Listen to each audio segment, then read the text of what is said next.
నీ అనుభవాలను నువ్వు సృష్టించుకుంటున్నప్పుడే నువ్వు సహసృష్టికర్త అవ్వగలవు.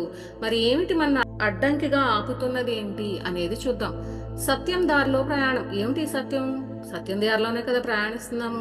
మనం ధ్యానం చేయాలి, అదే కదా సత్యం. నేను అలాగే ప్రయాణిస్తున్నానండి, అయినా కూడా నా స్వేచ్ఛా సంకల్పం ఉపయోగింపబడటం లేదండి అంటే, సత్యం దారిలో ప్రయాణం అంటే నీకు సత్యం ఏమిటో అసలు తెలుసా? నీ జీవితంలో సత్యం ఏమిటనేది నీకు అర్థమయ్యిందా? ఏమిటో తెలుసండి మీ సత్యం? ఆత్మజ్ఞానంలో ఉంటూ మీ యొక్క ఆత్మ ప్రణాళిక ప్రకారం ప్రయాణించడము.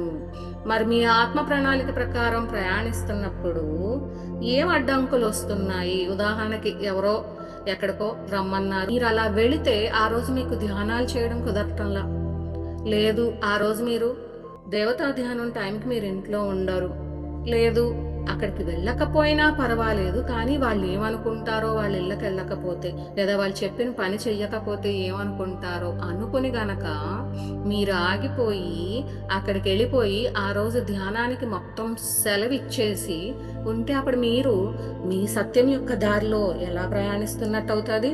మీరు సత్యం దారిలో ప్రయాణించటం లేదు. అలాగే ఎప్పుడో ఒకసారి ఏదో ఒక పని చేస్తే ఆ పని వలన ఏదో అనుభవాలు లేదా ఏదో రిజల్ట్స్, ఫలితాలు అనేవి వచ్చినప్పుడు మళ్ళీ నేను అలాగే ఉంటాను, నాకు ఇదొద్దు అదొద్దు ఇదొద్దు అనుకొని మీ ఆత్మ ప్రణాళికని మీరే తొక్కేసుకుని మీకు కష్టమైన నష్టమైన మీరే ఆగిపోతూ వాళ్ళేమనుకుంటారో వీళ్ళేమనుకుంటారో మొహమాటం, బాగోదేమో, అయ్యో కుటుంబంలోంచి వెలివేయబడతామేమో, కుటుంబ సభ్యులు మళ్ళీ మనకు అవసరానికి సహాయం చెయ్యరేమో. నువ్వు ఒకవైపు అసెన్షన్ కావాలంటున్నావు. అసెన్షన్ కావాలంటున్నప్పుడు ఈ థర్డ్ డైమెన్షన్ లేదా ఇప్పుడు ప్రస్తుతం ఉన్న భూమి యొక్క ఎనర్జీస్ నుంచి డిటాచ్ అవ్వాలి. మనుషుల నుంచి ఏం డిటాచ్ అయిపోం. ఇక్కడ రక్త సంబంధికుల కుటుంబాన్ని వదిలేసి వెళ్ళిపోము, ఉంటారు, కానీ ఒక ఎమోషనల్ డిటాచ్మెంట్ రావాలి. Because you are asking for physical detachment also.